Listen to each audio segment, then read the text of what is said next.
Saying something nice about every Destiny exotic, Primary Edition. You can literally shoot forever with this thing. It's a 120 RPM hand cannon, I guess. Still to this day the only 5-round burst pulse rifle, and that makes it very cool and very unique. The only weapon in this game I actually have to beg my fire team members to use. Actually making waves right now. It's pretty good. Give it a try in PvP. Please, do not sleep on this thing. It's pretty strong right now. Crimson with Lucky Pants is exactly what I want from a primary build in this game. It 3-taps in PvP. It's nothing insane, but this gun has basically been dominant the entire time it's existed. It's just very good and consistent. I literally can shoot forever, and it has pre-nerf Rampage. What else do I gotta say? It makes me feel nostalgic for an older time, and it also makes me feel very old. That could be a positive and a negative depending on how you look at it. It's a primary ammo weapon that feels like a shotgun. It's so good in PvP, and people sleep on this thing for no reason other than it just isn't good at range. This weapon has probably carried me through more activities than anything else in this entire game. It has intrinsic unstop, and that makes it probably the best, most consistent unstop weapon in the game. A PvP powerhouse that has never been bad. I don't care what anybody says in the comments, this thing has never been bad in PvP. You just suck with it. I get to be a cowboy. I still have flashbacks of year 1 of Destiny 1 with this weapon, and I swear to God, you all think it was bad. No, you complain about the meta now. You complain about how problems are today in today's meta. No, you don't even know. You don't even know what I went through. This was a fun time. It's literally perfected. It's in the name. It's the perfect weapon. I have no notes. It's just that good. Anybody on my team who uses Lamina immediately gets a kiss from me. Seriously, I love you so much, and I wish you nothing but good things and great blessings. If you use this weapon consistently in my fire team, just know you deserve every good thing to ever come to you. The super energy gains from this weapon are actually incredibly good, and for any build that you use a high super stat on, please go use this thing. It's a really good combination. They made the bayonet finally do something. That's by far one of the coolest things they've done in recent memory because they went out of their way to code this thing to actually have a melee attack. I don't care what people say about Bungie. That was a cool thing that they did.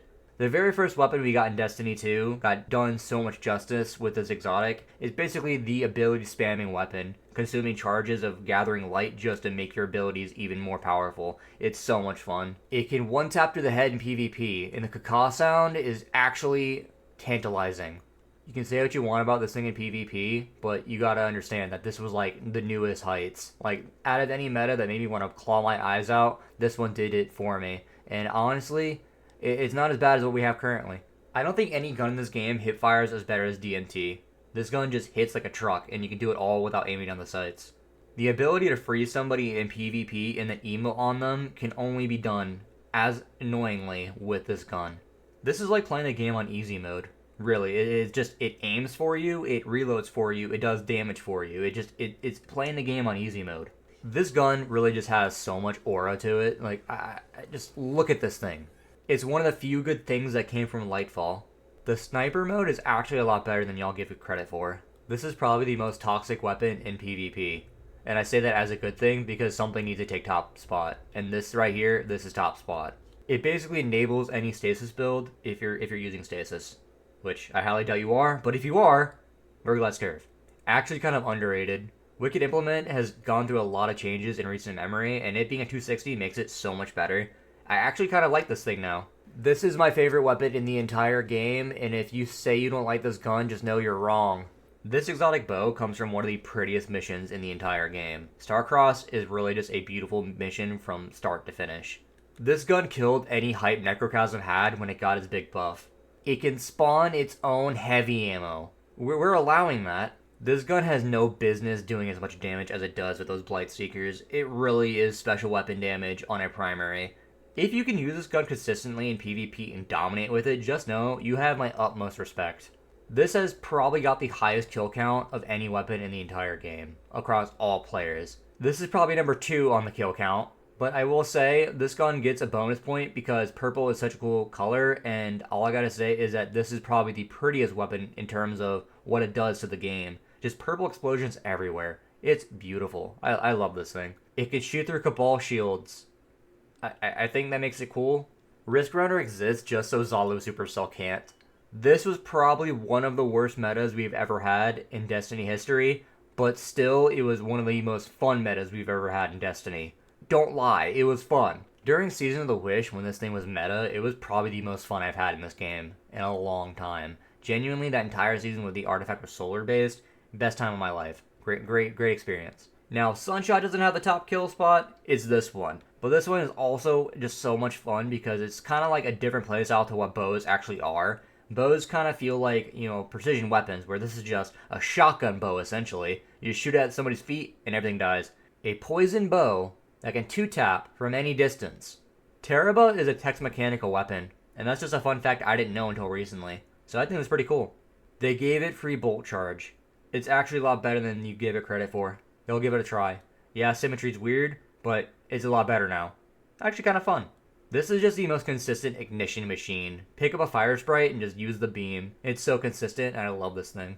This gun just allows me to live my Mafia dream. It's got a unique playstyle of the whole aiming down sights and then, hip firing and all that back and forthness. And I'm really running out of things to say nice about some of these exotic weapons, but that's a cool playstyle. This gun just feels incredibly satisfying to shoot. I don't know what it is about it, but it just feels satisfying to shoot. It's Void, the gun. It's actually pretty good in PvP. I think people sleep on this thing because it kind of doesn't have anything special about it, but it hits. It hits hard. It hits very hard. If you're one of the 5 people who liked area effectiveness as an idea, you probably like this gun, and I'm happy for you. This gun had people scrambling, saying that primary weapons were good for DPS for such a long time, and I think that's incredibly funny. The whole ring mechanic is pretty cool, and I like that it works with every single type of bow, including your tether, which is kind of nice. I think this gun is incredibly underrated. The ability to get free blind just for killing enemies is actually kind of strong in high-end content. It might not be meta right now, and never has been meta, maybe it never will be, but it's underrated. I recommend you give it a try. This gun hits like a truck and it heals you for so much. Being a 340 round per minute pulse rifle just means it does a lot of damage in PvE. And yeah, a primary weapon that actually does some damage in PvE, which is pretty surprising. It's pretty good, it heals a lot, and I actually like this gun a lot. Using this thing with RDMs is literally like cheating in PvP. Third iteration, I mean this quite literally, is the only reason I beat the Edge of Fate campaign. Thank God for that bug, otherwise I would have never been able to do that campaign on Mythic. It's a dual hand cannon that can be a 150 or a 120. It literally lets you pick which one you want to be. It's so good. It's good in PvP, good in PvE. It really is just one of those weapons that feels like it came out way too hot, and it still is pretty hot. Anyways, that's at least one positive nice thing I have to say about every Destiny exotic primary. Probably gonna do the same thing for the special weapons and the heavy weapons, and probably do the same thing again, but say negative things about them. Let me know what you think. Thank you so much for watching, and if you could like and subscribe, I'd really appreciate it. Y'all have a great day. Thank you very much.